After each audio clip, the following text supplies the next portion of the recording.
আপনি কি কখনো ভেবেছেন সরকার কিভাবে আয় করে, প্রতি বছর বাজেট কিভাবে তৈরি হয়, আর সেই বাজেট অনুযায়ী টাকা কোথায় কোথায় খরচ হয়? সরকারের আয় আসে আপনার দেয়া কর, বিদেশি অনুদান, ঋণ, আমাদের প্রবাসী হিরোদের পাঠানো রেমিটেন্স এবং সেবামূলক আয় থেকে। আর এই টাকা দেশের বিভিন্ন খাত ও প্রকল্পে ব্যয় করা হয়, যার সঠিক হিসাবটা জানা রাষ্ট্রের নাগরিক হিসাবে আপনার একটি অধিকার। বর্তমানে এই হিসাব জানার প্রক্রিয়া অনেক জটিল ও কঠিন, কিন্তু কেন বারবার আপনাকে এই বিষয়ে অন্ধকারে রাখা হয়? কারণ এই জটিলতাই দুর্নীতিবাজদের জন্য একটি নিরাপদ আশ্রয় তৈরি করে, আর অপরাধীরা থেকে যায় লোকচক্ষুর অন্তরালে। এবার সেই সমস্যার সমাধান হবে আমার টাকা আমার হিসাব নামের একটি অসাধারণ ডিজিটাল উদ্যোগের মাধ্যমে।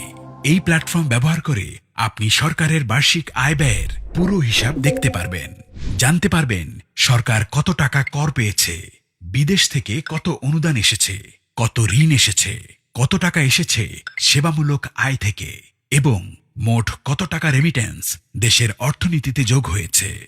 জানা যাবে সেই আয়ের টাকা কোন খাতে কোথায় কত খরচ হয়েছে এবং হচ্ছে।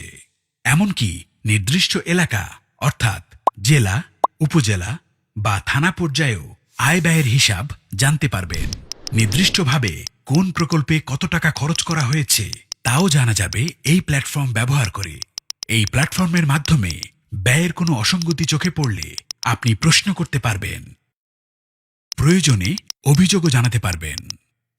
এভাবেই আমরা সবাই নিজ নিজ জায়গা থেকে দেশের আয় ব্যয়ের প্রতি সচেতন হব, দেশের আর জনগণের কাছে সরকারের স্বচ্ছতা ও জবাবদিহিতা নিশ্চিত করতে পারব।